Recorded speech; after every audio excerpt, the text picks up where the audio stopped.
Good afternoon and welcome to this week's Institute for Quantitative Biomedicine seminar. I'm Stephen Burley, the founding director of IQB, and I'm very pleased to be hosting today our visitor, Professor Harald Schwalbe from the University of Frankfurt.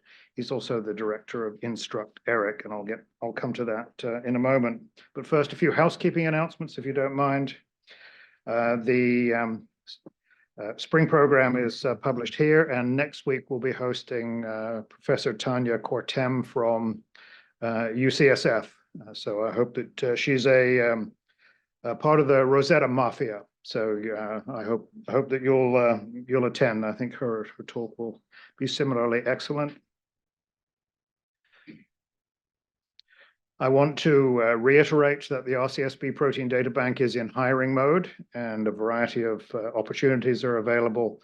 So if you see something on this slide that you think either appeals to you or would appeal to one of your friends or colleagues, please refer them to www.rcsb.org/pages/jobs for more information. We have instituted, at the suggestion of our advisors and our funders, a series of office hours for the RCSB Protein Data Bank, and the next two office hour opportunities will be coming back on the 28th of March, featuring Brian Hudson and Ezra Pasek, Ask a Biocurator. And then on April 1, just a few days later, Shuchi Dutta will be hosting a virtual office hour on the MolStar molecular graphics simulation, molecular graphics visualization tools. We also are going to be hosting a virtual webinar entitled A Deep Dive into Computed Structure Model Exploration at rcsb.org. This will occur at noon Eastern, 9 a.m. Pacific on Tuesday, April 30th. And those of you who are interested in utilizing more than 1 million computed structure models coming from AlphaFold database and from the Model Archive at rcsb.org, alongside the 217,000 plus structures that are currently experimental structures that are currently in the PDB, this will be a good opportunity for you to learn about how to do that effectively and get the most out of all three of those resources. Finally, I ask you to be mindful of the contributions that are being made by the IQB team. Photos here, please be sure to acknowledge them and thank them every time they do something for you. They much of the time work tirelessly behind the scenes. So with that, I'll introduce our speaker, Professor Harald Schwalbe, who is a professor at the University of Frankfurt, and also, as I was saying earlier, the director of the Instruct-ERIC program, which is a large infrastructure project, essentially Europe-wide, that plus Israel, that provides a variety of opportunities to access infrastructure supporting both structural biology measurements and sample preparation. Harald originally trained in Germany and then was a postdoctoral fellow with Chris Dobson at the Oxford Center for Molecular Sciences at Oxford University. He was a faculty member at MIT and professor of biological chemistry before returning to Germany. He has many responsibilities both within Germany and Europe. He's been the recipient of quite a few honors and awards, the most recent of which was in 2022. He was recognized by Euromar with the Richard Ernst Award. His research interests, as you see from the title, include structural biology of both proteins and RNA, studied by NMR spectroscopy. He's also involved in time-resolved NMR work to understand RNA folding and protein folding, and has more recently been involved in NMR-based drug design and utilizing NMR as a tool in part for fragment screening. It's probably the most efficient way of screening proteins for binding of small fragments, scaffolds, if you will, starting points for medicinal chemistry that we have in our armamentarium at present. So, Harald, it was wonderful to be hosting you here and working with you as a member of the Instruct Advisory Board. Thank you.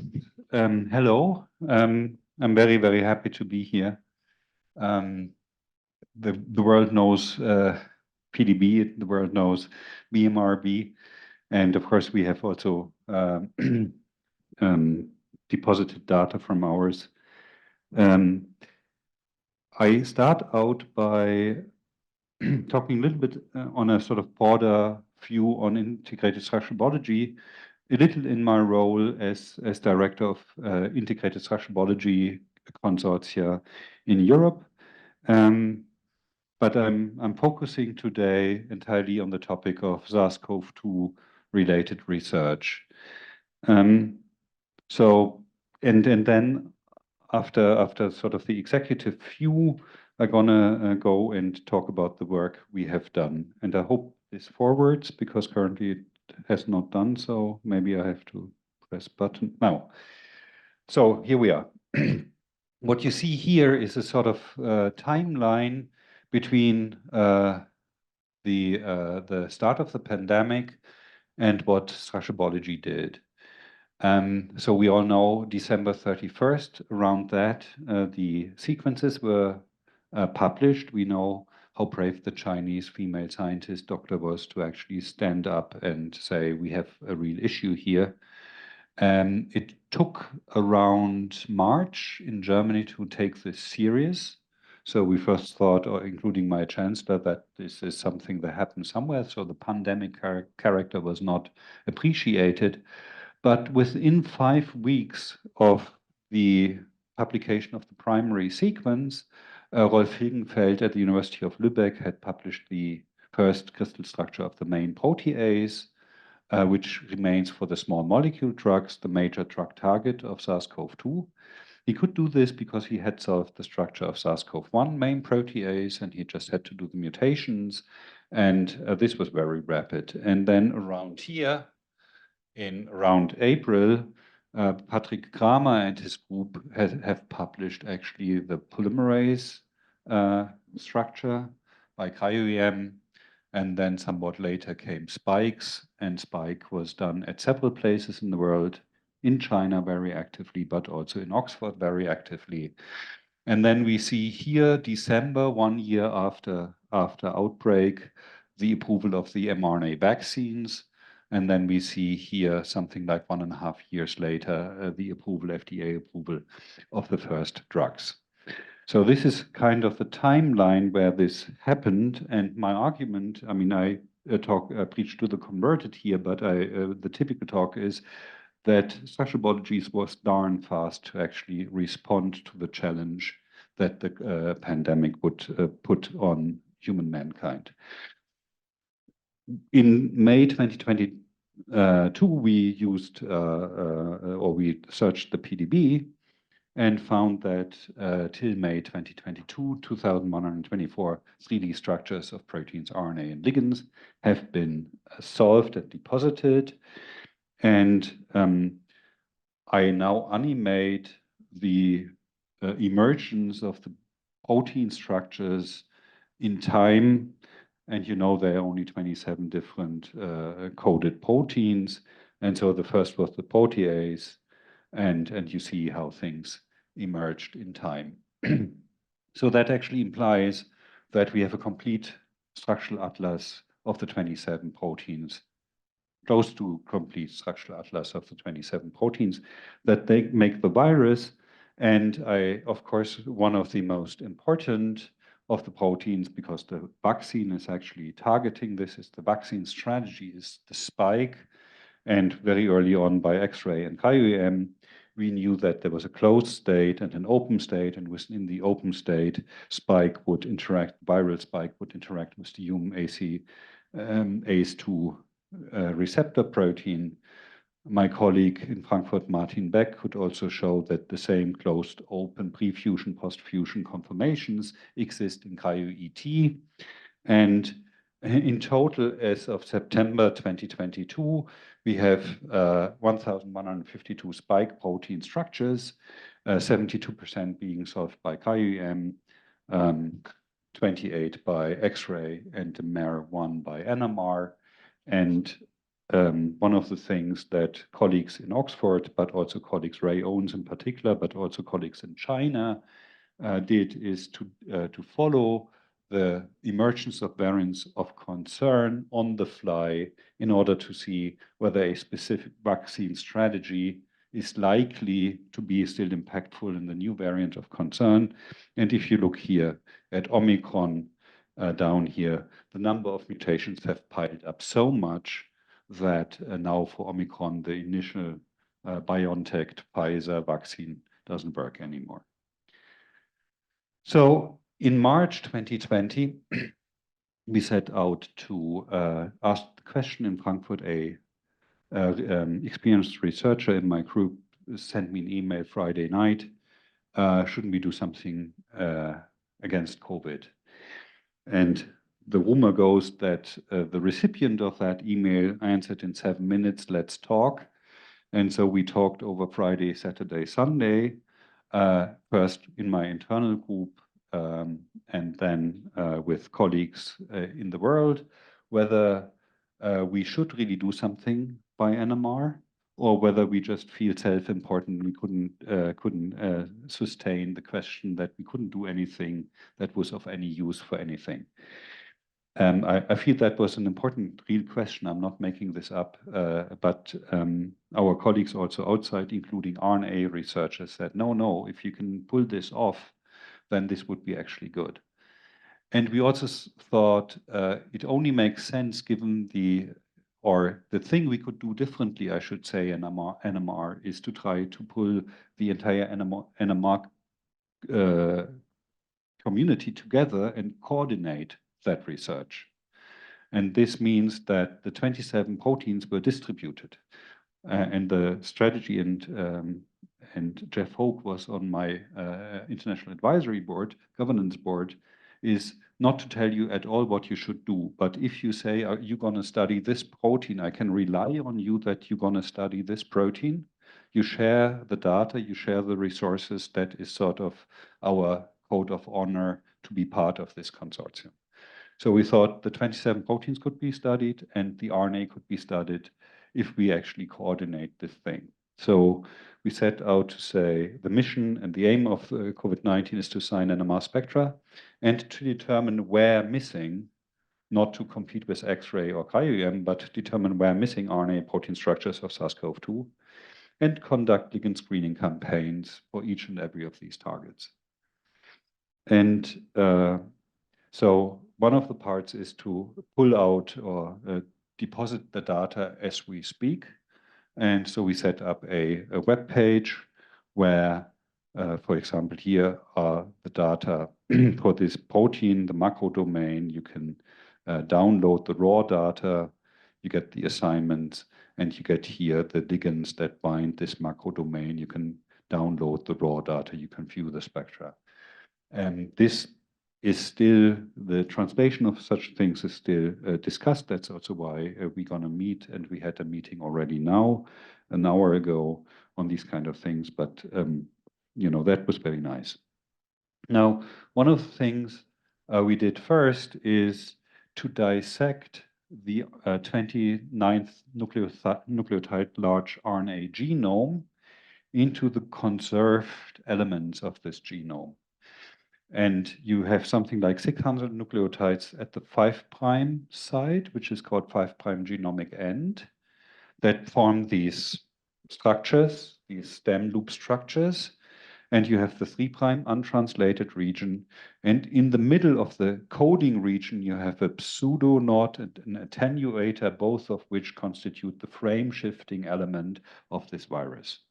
And so we dissected these RNA, made all these samples under sort of strict high biosafety control levels, distancing ourselves. So we had shifts 24/7. People would hand over the samples, and we made 4 structures within 4 samples within 2 weeks. So it took us 10 weeks to make all these structures, run the NMR, assign the spectra, in part together with Lucio Friedman, José Calejos, and Katja Petzold that you see here, deposit the data in BMRB, have them on our webpage, and then we're the first for any method to determine secondary structures of the RNAs and show that these RNA structures fold independently and feature very few long-range interactions, as we could show with DMS footprinting and NMR and comparison of in vitro shape and in vivo shape. And then we went ahead, and I come to the structure part in a sec, and we basically did the same spiel on 85% of the proteins. We set aside the membrane-bound proteins because we knew that this would be an uphill battle for NMR that we wouldn't be able to win at all. But it's needless to say that NMR can also look at intrinsically disordered proteins. And many of the proteins that are in these weird open reading frames that many of you probably know, the virus also entertains, have this feature of being intrinsically disordered. These ORFs can it's very difficult to make them in E. coli. So we asked Anja Böckmann in Lyon, who is an expert in cell-free protein expression. And so these sort of weird ORFy type of proteins would have to be made by cell-free expression. And we again deposited the assignments and the protocols, and so and send plasmids around the world. So let's look at RNA structures, a selected set of RNA structures. And basically, the same you can do with the protein structural catalog. You can, of course, also do with the RNA structural catalog. And it turns out that not very many groups actually do that. So all the structures that you see here come from my group, including the SAX stuff.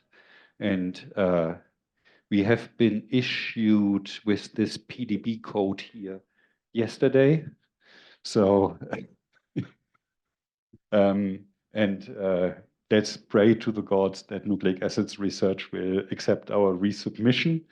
And you see, these are these typical NMR structures. And I will talk 2 little spiels for the SL4, which is this element here, and the SL1, which is this element. To just show you also the richness of structural diversity that the virus actually features. So this is a structure that Jenny Vögele and Elke Duchart-Ferner solved. And you see that this structure has here this CC base pair. And you see that is C92. And here you have a NMR measure for flexibility, meaning that if this value is high, you are flexible. If it is low, you are rigid. So 92 to 119 has rigid het NOE, which means it forms a perfect base pair. Then you have this U5095, which is a single flexible part, so it's bulged out, positive evidence. And then you come to this CU base pair, which is here, and that feature is a base pair that shifts the pKa of the C such that at some pH, at sort of slightly acidic pH, this becomes protonated. And again, it's a perfect base pair. Please bear in mind for later the CC and the CU base pair. It comes up in a sec. Another example is this SL1, and that has been solved by Anna Wacker and Sabrina Töfs. And you see here again, A12 pairs to C28 to A27. What we do in order to validate our structures is to determine NMR structures, then do SAX as external experimental validation for the shape, and then also do RDCs. We find this very powerful. And because, I should say, because this A12 actually always faced inward, we thought maybe there is protonation of this A also involved. And Dinshaw Patel and Holbrook, like 20 years ago, reported on the possibility of forming AC base pairs that can then be stabilized by protonation. And this is exactly what we see. You see, I don't go through all the details of the NMR, but you appreciate huge pH-dependent shifts of these signals, all of which, you know, align to the fact that we have a protonation site. And what you basically have is a high pH and a low pH structure. So if you go for these 5.2 low pH structure, then 80% is protonated, 20% is deprotonated. You protonate this nitrogen, you make this AC base pair. At high pH, here 6.2, you still have A12 facing inwards to C28, but there is no protonation, or only 28% are protonated, 72% are deprotonated. But you have a trigger here that at the higher pH, you form this UA base pair, which is at the high pH is this one here. And at low pH, this is destabilized because this is stabilized. I come to the point why this is interesting to me in a sec, or I just say here, we want to develop small molecules that target RNA. And it is these dynamic parts of the RNA that you can specifically target with small molecules. So you got to know how these bulges and, you know, flexible parts actually look like. Needless to say that there's no force field that would actually cope with a protonated A as of now. So it's you can't really calculate this, or you make sort of ad hoc assumptions on how to restrain this. But you know, that's you know, one of these examples. And then also in light of the fact of the nice comments of the reviewers, we looked at what is this pH stuff. Of course, you get the argument. So what the heck am I interested in a pH 5 situation?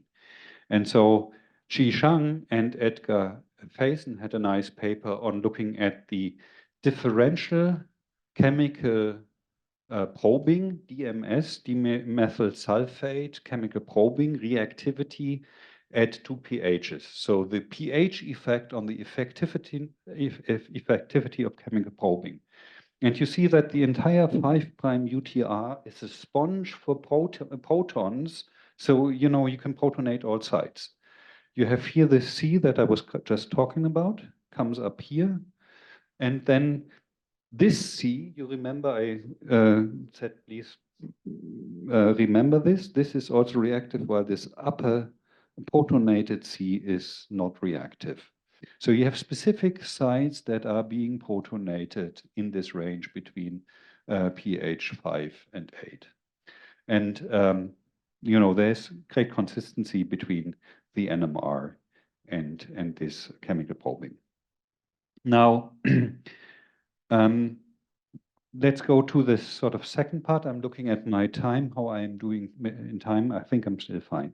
So then we said, well, the resource, making available the resources of all the proteins and all the RNAs is kind of resource-based research. It's important. God knows who needs all this stuff in all sorts of different experiments. But really, we are in business if we try to see, can these parts, these structures be targeted by small molecules? Can they be targeted? So, and then there's a part between that is RNA, that is genome, and the other part is proteome. So in order to assess the general targetability, druggability of these compounds, we used a fragment-based drug discovery approach. And this fragment-based drug discovery approach was put on the road by Steve Fezzik. I'll show you the timeline in a second. And the idea is that you have a molecule that has two functional units, FU1, FU2, that target two target binding sites, 1 and 2, each of which with a affinity And if you link those two fragments and you have adjacent target binding sites, then you, sorry, not add, but multiply the KDs. Sorry, this should be a multiplication, and you have a linker penalty. So the this idea was a science paper by Schucker et al. With Steve as the last author, and that was published in 1996. And the idea goes back to Jenks 15 years earlier. And the idea by Jenks was if you have affinity 1 and affinity 2, and you put them together, then the affinities multiply. That means the delta Gs are additive.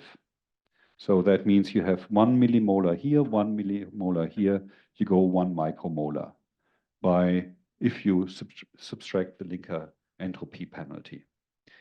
And this then became attractive to industry. And so the first approved drug that was clearly a child of this conceptual idea was in 2012, so some mere 16 years after the first publication. I would argue that medicinal chemists used the idea before outside such a theoretical framework. I mean, but they just hadn't had the theory or whatever behind that. So, of course, all of this was supported by X-ray and in part by NMR, also in Frankfurt here with industrial academic collaboration. But then here in 2015, X-ray has progressed to a state that is outstanding, because now you can use an entire library of 1,000 fragments and screen the entire stuff overnight. So you get the soakable and crystallizable parts of fragments binding to this one target, and you have everything in a night. That's outstanding, and the NMR community is a little jealous of this speed, but there's also window for NMR. I should also say that KUEM has one paper published by the company Aztecs, and their library size was 64. So they looked at 64 fragments, showing that the KUEM, in terms of automation of this procedure, is lagging behind the X-ray community. But that will probably also come up. But we all know, we can imagine that this is technically a somewhat more challenging thing. Now, around this time, X-ray was fit, in particular also Dave Stewart's team, and they initiated the COVID Moonshot program. And here we were also fit in Frankfurt to do this for SARS-CoV-2.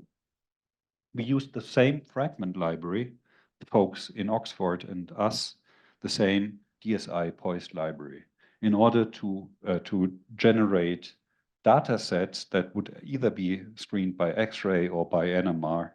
And you always know that you screen with different technologies, you have some overlap, but you also have divergent results. That's a sort of feature of these screening things. So if you look at the NMR part, so we typically use as a start 10 micromolar target samples and an access of 20-fold ligand access over a target. And either we use, these are technicalities, NMR technicalities, we use either different size NMR probes.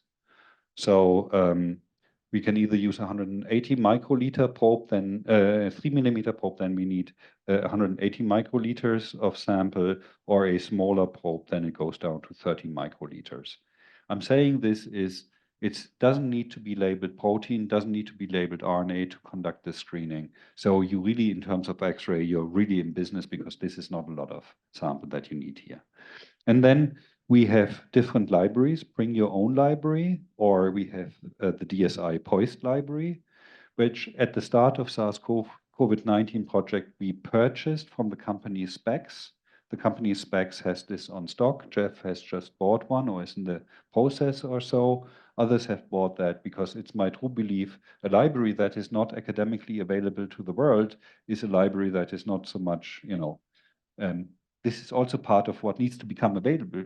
Others need to conduct the experiments. If you want to have 30 aliquots, that cost you 2,000 euro plus shipping a sample, because another point which is absurd is if medicinal screening facilities tell me, okay, you can do a screening with me, 50K. I say, 50K, this is my 2-year consumable budget. So I'm not sure whether I can actually afford making a screen with 2 years consumable budget on my project. So you have to be realistic with these budgets, else it's not really flying. And then we have other EU-funded fragment libraries. Now, the advantage of NMR is that we have full control of both the ligand and the target when we conduct our experiment. And what I mean by this is we typically screen in mixtures of 12, although we now go down to smaller mixtures in order to expedite the analysis, but that's a minor point, technical point. But if I take this H5 here of AO2, then it is, bear with me, the NMR guys say proton, the hydrogen atom that is here on this molecule. And this is the isolated NMR of the isolated compound. If I go down here in the mixture, this is this signal. So I know that this compound is neither degraded nor insoluble, but it is soluble and intact. I have full control of the composition of this mixture. If I throw an RNA onto this mixture and this peak shifts, then there is some kind of interaction that induces the shift. It's some kind of binding. And the reverse is true. If there is no shift, I know it is not because my sample has degraded or it's not soluble or it doesn't soak or I don't know what it doesn't do. It is because it doesn't bind. So I have two binders and two non-binders. And the non-binder information in medicinal chemistry cheminformatic follow-up is an important additional piece of information that you can train AI nowadays or cheminformatic tools. So this is certainly an advantage of NMR. We have full control over target and ligand. Now we did that, screened 25 proteins in Frankfurt, found 311 unique binders. Christian Richter and Sridhar Sriramulu have done this. We screened 20 RNAs in total, found 69 unique binders. The very same library was screened because the library was constructed, it's a fantastic library, was constructed in particular by Frank van Delft at the University of Oxford and was used in X-ray screens. And at some point in time, this is what they actually did. They had over 10 publications in NSP5, the main protease, 500 PDB structures released. You see Andrew Walsh and Frank van Delft. They have screened the macro domain, but then they also had aspects where they annotate this as difficult. So, so again, in X-ray, the moment I have an expressed protein or made RNA, I know that I can screen. In X-ray, you've got to have the screening conditions right. So I envy the X-ray guys to generate coordinates, and I say, I'm happy by NMR that I can screen an unfolded protein or would not because I don't care. I don't need crystals. Okay, so this is the data that we generate for protein or for RNA. And you see here chemical shifts. Here, this is mistake. It has to be the other side round. It has to be greater than 6 Hertz. This is a specific parameter. I don't go into biophysics of this, but we said if 2 out of the 3 parameters are above threshold, then we call something a binder. And the point is, it is already difficult enough if you have 10 binders for a specific target to follow up with medicinal chemistry. I don't want to have 100 binders. I want to have stringent binding criteria upfront because no medicinal chemistry campaign can follow up 100 ideas. It's sufficient to follow up 5 ideas. You already have a nightmare of work. So in total, we analyzed 3,000 samples and measured 10,000 spectra. So if you look at this, we have 0.5% hit rate to the RNA and a 1.6% hit rate to the protein. And you see that some stuff binds specifically to protein, others bind specifically to RNA, some is an overlap. this data set is with me for my entire life because I now use a new RNA and find a binder that is specific to this target. I already have reached in the fragment library specificity over this data set. Or it's not specific, then I know that. So it's a sort of a growing body of retrievable data that is important to have in the PDB to be able to retrieve the data in BMRB because you can use that as a start for selectivity. And you can do, and I don't go into this because it becomes too complicated, but I have here this one functional unit, here the second functional unit. I plot them X, Y, and then I see what happens with which functional unit for which target, and so I can start my chem informatics. So in this table, there's a ton load of hidden chem informatics that is a different talk if I go into this. We also screened the proteins. The proteins, while the RNA were all made in Frankfurt, the proteins came from all over the world. For example, Jeff sent us, this is this guy here. It is the one that is difficult. It's NSP3Y, and we have a crystal structure on this one. And you see, so this came from everywhere. And so we also identified hits. Now, let me bear with you for one thing on how we data mine our results. What can we do with this? And we thought, you know, inevitably, you want to have structural information on the binding side. No medicinal chemist is impressed by anything if he doesn't get an idea what the structures are. And you also want to do something with bioactive analogs.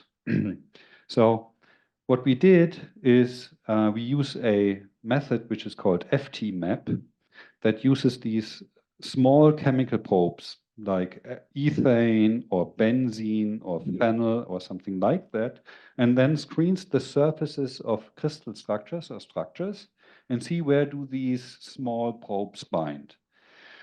And the advantage of this over other docking is that these probes are so tiny that they go almost everywhere. They also go into occluded sites.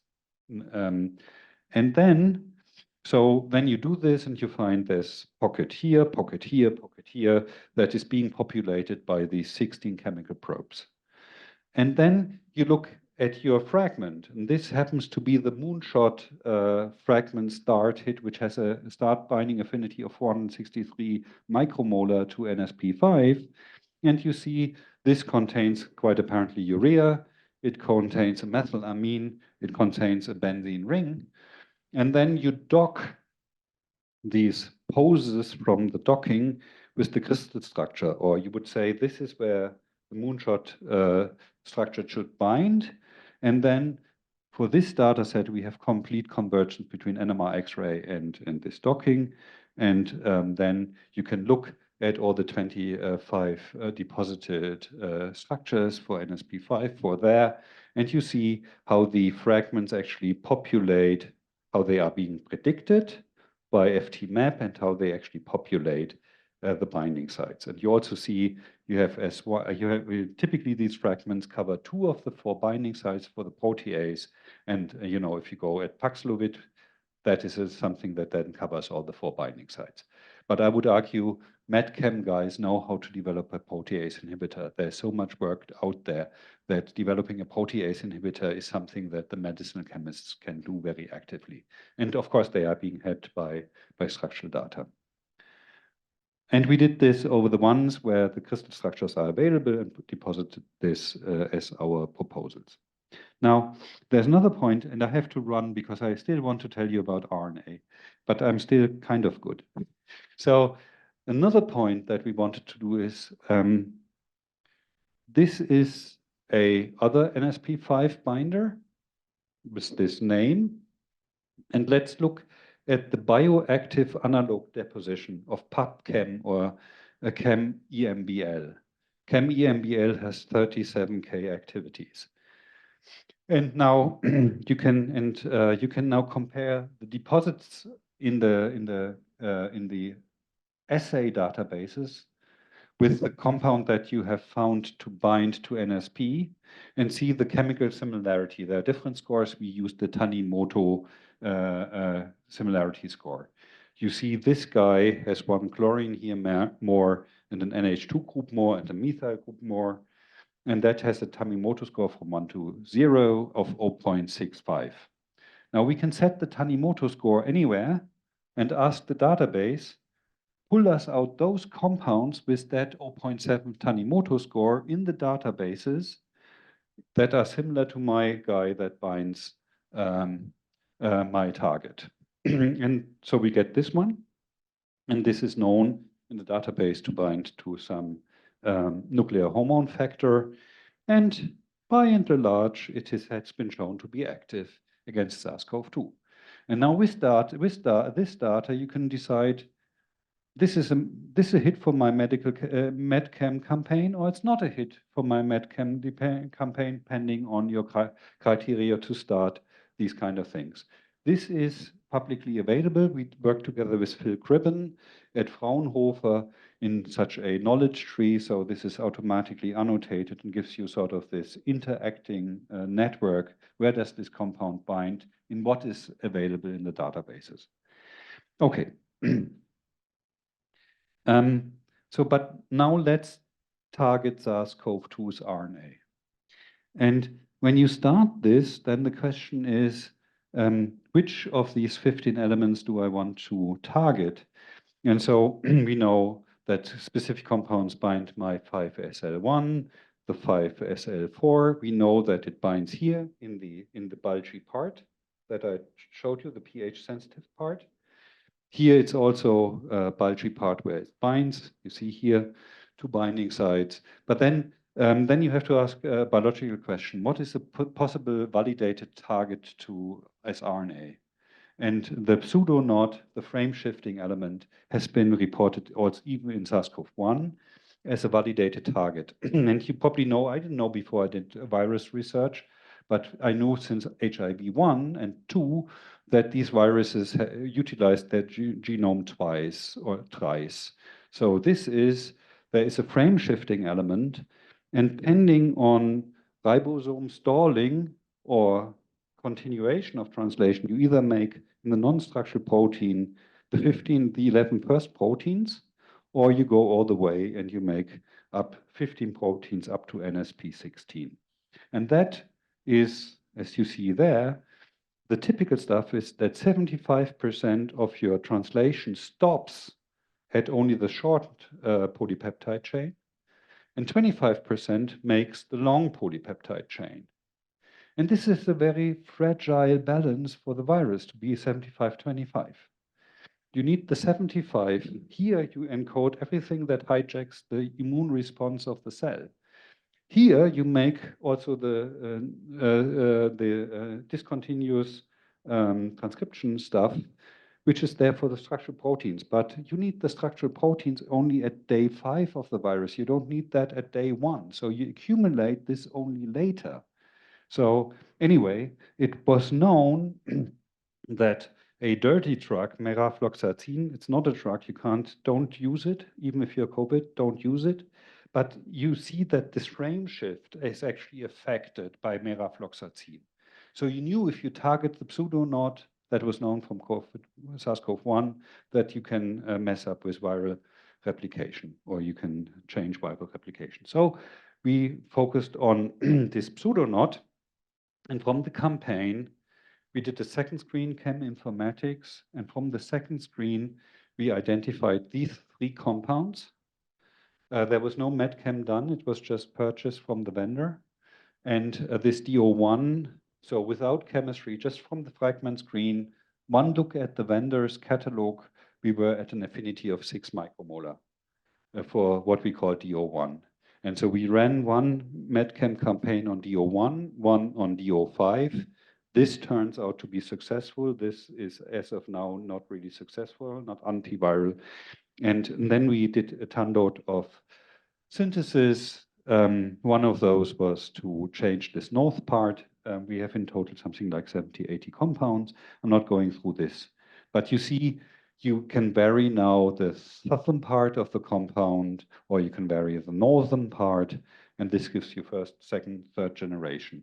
That is now actually a medchem student. So a medchem student over the last 2.5 years has synthesized 70 compounds and characterized all of that. So when you see a good guy here, HSJ 1012, this HSJ is for patent reasons. I'm very embarrassed that all my compounds in my group have now to be called HS something, but patent lawyers told me, you know, you got to make your stamps. So I make my HS stamp here. But you see, this is the point that I want to make, is when you get into more higher affinity, then you start with the ligand and you add 0.5 micromolar pK, and you already get this enormous broadening. So if you get affinic, you can turn down the amount of target that you need even further. You only have no longer 10 micromolar with the weak binders, but you go to 20-fold less, or what is it? Yeah, 20-fold less to 0.5 micromolar, and you clearly see the interaction. And then at some point, you quantify the shifts in a KD, but you see this is our crappy KDs. These are just estimates of affinity. But the higher the affinity, the less target you need. So at some point, to get decent affinities, we actually did fluorescence-based KD determination because the ligands have fluorescence, are autofluorescent. And so we range between 0.3, 300 nanomolar to something in the low 1 micromolar regime. Now, then the question is, what are other structures that are being targeted? And here I show you 3 out of 5 structures. I omit 2, 2 cryo, 1 crystal.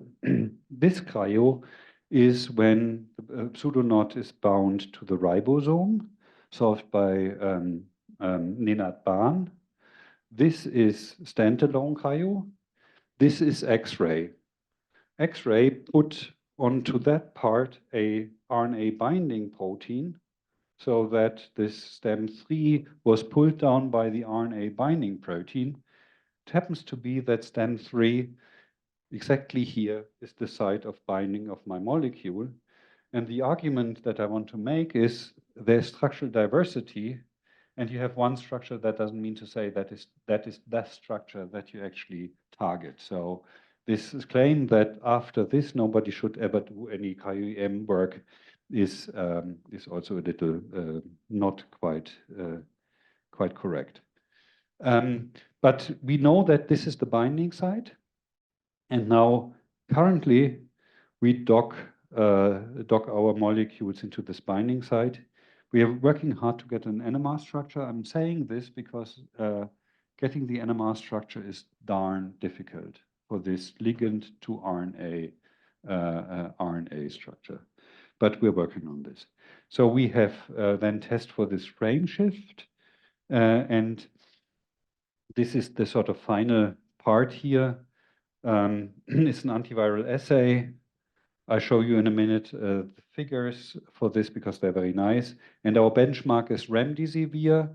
So remdesivir inhibits viral replication by an EC50 of 3.4 micromolar, and our RNA targeting molecule with 5.7 micromolar. So we are in the same ballpark as remdesivir, and this comes from data that look like this. So you have different forms of SARS-CoV-2 wild-type Delta Omicron, and you stain this N protein, the viral protein N, up there, and you stain the viral effluency. So if virus is active, you get these plaques, and if it's not active, you get such a picture. So this was 1012, 1052 is, as I showed you before, like remdesivir.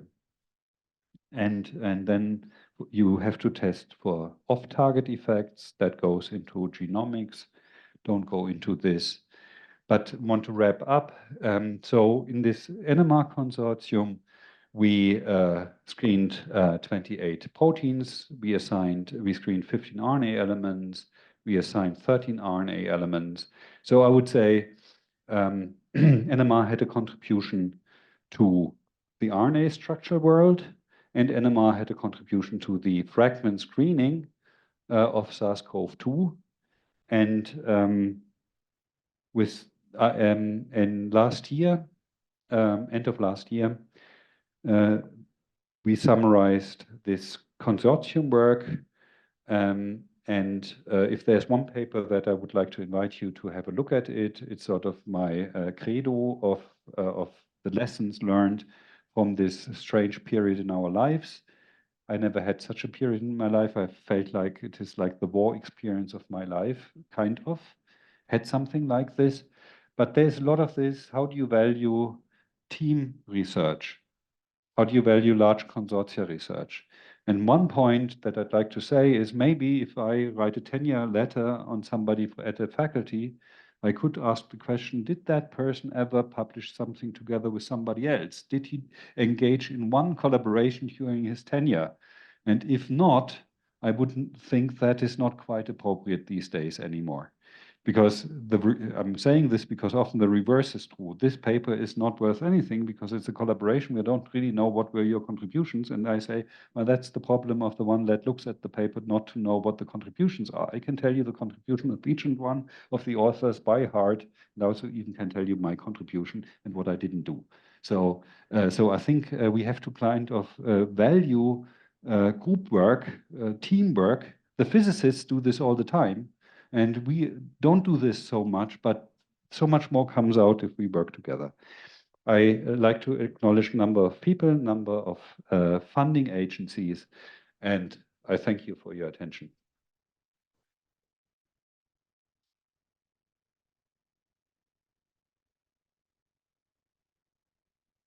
Thank you, Harald. That was terrific. A real tour de force. So questions? Thoughts? Jeff, please. Harald, thank you very much. It was really a lovely overview. Based on your experience so far, what can you say about the disjunction between the hits that you get by crystallography screening and by NMR screening? I imagine it's probably biased towards the weaker binders where the disjunction occurs, or not? We not only did an overlap between X-ray and NMR, but we also did then thermal shift assays and SPR-based things. And others have also commented on this. It's a hugely heterogeneous readout what is a binder or not. And I honestly don't really understand the logic behind this, but I think what I can say, both for my NMR, but also would say for the X-ray, the stuff that really works, works in both assays or in all assays. So in terms of shrinking down from 20 or so potential stuff to 2 that you want to follow up, you might want to have the X-ray and the NMR and the thermal shift and the SPR assay for a protein. It's sort of, in the funneling process, or triaging process, it's a very important thing. And I would also say, I can't work with docking pose predictions that you can generate like this automatically if I have no way of scoring my proposals, because I have to set a medicinal PhD or 150K per year person on following up, and I have no idea how to prioritize. So I would argue use as much as you can upfront to make a good prioritization strategy. Hi, great talk, thank you. So along similar lines, but you showed 2 structures where the structural data didn't match with the NMR SACs, or you weren't able to corroborate. Yeah. So could you add some insights to what happened there? Now, I'm just making this a little provocative sort of reviewer statement, eyes of the reviewers that say the structure of this has been solved, so don't publish anymore, publish in impact factor limes of goes to 0 or something like this. But I think there are reasons that are clear why that is so. And I have my biases in my technology as well. But I tell you one of the biggest biases in a sec, but this is a crystal structure. where you got the crystals, the RNA crystals, by having a protein binding up here, and you would pull this. This was Gapvarani, and so did this very early on. You have an RNA protein binder, protein binding to RNA. You get the RNA structure in the complex, not alone. So if you mess up here, then of course this becomes different. This is the pseudoknot attached to the eukaryotic ribosome during translation stalling. This is the isolated pseudoknot. That the ribosome does something different to the conformation of this RNA element is totally understandable. What did I want to? And the other two, they don't fit our data. We fit our data to SACS, and also this fits best. Left fits best to SACS and to inline probing. So that is how we think that would be the stuff that we look at. You know, there was one part which is also misunderstood. These structures come all from this RNA sequence that starts at 538 and ends at 476, which is something 72 nucleotides. If you then expand the structure space, we do these experiments, you get a different structure. You further expand the structure space of the RNA, you go back to the first structure. So basically, there's also sequence contact in terms of the RNA construct as you make it longer or shorter. So it's a fluid structural system. Yeah. There was another question. Yeah. Well, this is a tremendous body of work. So the virus will continue mutating. I'm just wondering even how you're going to streamline this pipeline to accommodate these new mutations. I haven't shown this, but it's very easy for us to see the effects of mutations on the RNA structure. Some have, some don't. The question that is behind that is a strategy of small molecules targeting RNA or protein a viable strategy to target any viral component? Or does not the virus mutate away during drug? Now, sorry, it's really important. 2 or 3 answers to this. The RNA elements have not evolved up to now, the untranslated parts, because they're not translated. They are not under pressure. But this is not a good argument. The moment I put a drug on them, they will evolve. Actually, it is a measure of the evolution away from the drug binding to see that the real in vivo binding site, the real biological binding site, is being taken as a measure that this mutates away. Second point, I'm applying a drug at day 5 of the infection where I either go into stationary treatment or can go back on the street. If you isolate that patient will not accumulate its mutations to the public world. Paxlovid, or whatever that's called. Paxlovid, exactly. That kills the virus to 80% and leaves 20% still alive of the virus. This led to you now have made a host where the virus can mutate. So the strategies, the drug strategies that don't kill the virus completely, but go down with virus loads are dangerous in terms of viral propagation. So this is a general concern with drug treatment, be it protein drug treatment or RNA drug treatment. If you don't really kill the virus and you don't have your own immune system to kill the virus completely, then this is the hotspot for mutations, like the immune compromised people in the hospitals. Point is, I think the challenges for RNA and for protein, for small molecule drug treatment are very, very similar.